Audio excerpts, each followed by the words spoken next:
Isang mapagpalang araw po sa ating lahat.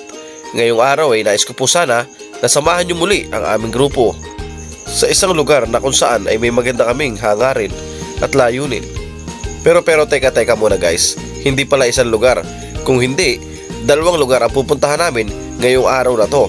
At nais ko po sana na muli ay samahan nyo kami sa lugar na pupuntahan namin. Uunahin po namin ang Alfonso, Cavite. Ito po yung kauna-unahang charity event na kanilang ginawa, organized by HCAP, Honda Click, Ali Philippines. Nawa po'y makarating kami ng ligtas at maayos sa aming pupuntahan. Tara po, samahan niyo po kami. Let's go!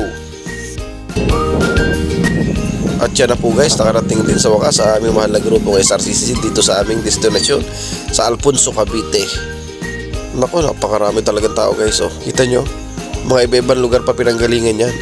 Pero dinala dito ng tadhana para sa isang layunin. Na layunin po, muli na sasabihin ko palagi, na makatulong sa kapwa na lubos na nangangailangan. Tayo po ay napunta dito para maghatid lang ng tulong. At maya po ay aalis na rin tayo kasi meron pa po tayong isang lugar na pupuntahan. Medyo may kalayuan po yun pero kaya po yan.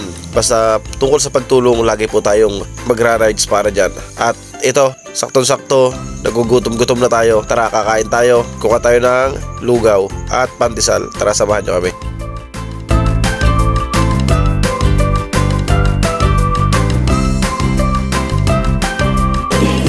Pakipalo naman guys, James Motovlog. Ito yung isa sa pinakamasarap na tatatgan mo sa isang charity event. Yan o, meron silang papandesal, meron silang palugaw, at meron silang pasopas. Yung biyahe mo na pagkalayo-layo, pag nakarating ka naman sa isang ganitong event, mawawala naman yung half din na sigmura mo kasi may mga pakain sila na katulad nito. Diba? Solid na lakad pag mga ganito yung tatatgan mo. At yung mga tao nagpa-charity nito, hindi ka talaga pababayaan, asikasuhin ka nila. Alang araw ay gagawa rin ng aming mahal na grupong SRCC na isang charity event na katulad nito. Nakatulad ng ibang grupo, ang aking mahal na grupong SRCC ay may mga layunin din na katulad nito. Ang makapaglingkod at makatulong sa kapwa na lubos na nangangailangan. At bilang reward para sa amin, ito, meron kaming certificate na nakukuha sa isang charity event na aming dinadalawan palagi. At sa Honda Click, Ali Philippines, maraming salamat po sa pag-imbita nyo sa aming grupo na makarating sa inyong first charity event. Mabuhay po kayo lahat. At eto na po, lalarga na po uli kami. Papunto po kami ngayon sa Taal, Batangas para sa pangalawang charity. Tara, samahan nyo uli kami. Let's go! So yun, eto na nga po guys. Paluwas na uli kami at kami paalis na at papunta sa pangalawang charity na pupuntahan namin. Papunta kaming Taal, Batangas para sa pangalawang charity event. Samahan nyo po kami. Let's go!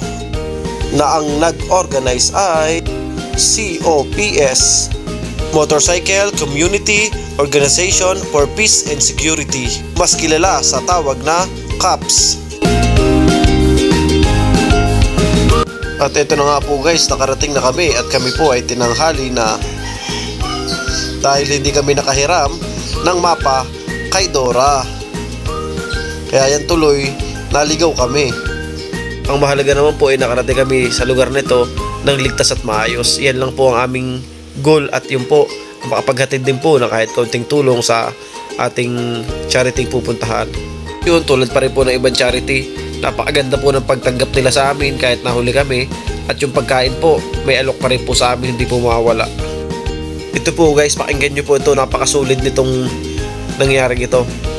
Ito po yung masabi ko na talaga ang tao pag gustong tumulong kahit anong paraan. Kung tutusin, sila ho'y nangangailangan din, pero sa halip na yung pera na makukuha niya ay sa kanya lang, sa kanyang asawa, at dahil may sakit din, ang ginawa niya, i-donate pa rin niya dun sa isa pang beneficiary. Napakatibay nito guys, nakaka-touch talaga. Nasa kahit anong paraan talaga ang tao, kung gustong tumulong, tutulong kahit anong mangyari. Sana lahat ng tao ganyan ang mindset katulad ng aming mahal na grupo SRCC, dahil pagka ganyan ang mindset ng tao, talaga magiging masaya ang buong mundo. Kaya sa iyo sir, saludo kami. Saludo ang aming buong grupong SRCC. Mabuhay din ang COPS. Salamat din po pala sa pag-imbita sa aming grupong SRCC. Mabuhay po tayong lahat. Siya ng mayoma, ubayan si, ano po lahat alaging sakit niya. Pero dahil po, ang buong po ng pamilya ng ECAP at saka po ng iba't ibang grupo na aming po mga kakilala ay hindi po kami pinabayaan. Awa po naman ang Diyos ngayon ng asawa niya operahan na. Siya po ay nagpapagaling na opo.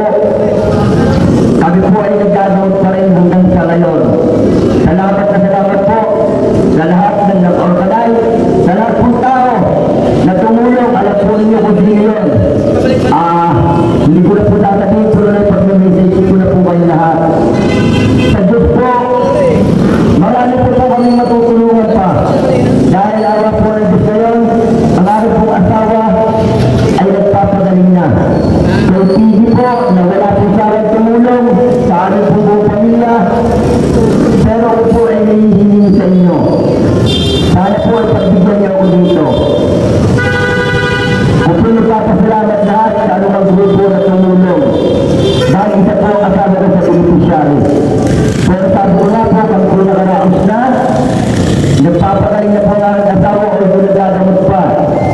Siya naman po tayo pari nakakapagtrabaho na sa awa ng Diyos. Pero yung amin pong matatanggap na tulong mula sa inyo, ang kalahati po noon ay pagkakalog namin kay Sir Michael na mas nananailangan po sa ngayon. Sana po yung maunawaan yung kami talaga ang hangarin po namin yung pay, tumulong din po. Maraming salamat po sa inyo lahat. O diba guys, yun yung sinasabi ko sa inyo na sa pagdating sa pagtulong sa kapwa, walang mayaman, walang mahirap, walang may sakit, walang hindi may sakit. Talaga kung gusto mong tumulong, makakatulong ka sa kahit anong paraan, kahit sa iba't ibang paraan. At ganyan po ang grupo naming SRCC, Survivor Riders Club Community. Yan ang SRCC. Siyempre, pati itong ating Facebook page, Alab TV. Pag kumita na to, kahit saang lugar makakarating ang aming grupo kasama ang Alab TV. Pangako yan. Tulad ng ibang grupo, gagawa pa rin kami ng marka bilang pagtulong sa aming kapwa. Kami ay magsasama-sama. Kahit sa maliit na bagay lang, maliit na pera, pag pinagsama, lalaki. Kaya ang grupo naming SRCC patuloy sa paggawa na mabubuti. Kaya sa lahat ng mga taong naniniwala sa amin, nawa po ipagpatuloy po ang pagsuporta nyo sa amin. At muli po, maraming salamat po sa pagsama nyo sa aming biyahe ngayong araw. Ponso Cavite, Totaal, Batangas. Ingat po. God bless to all.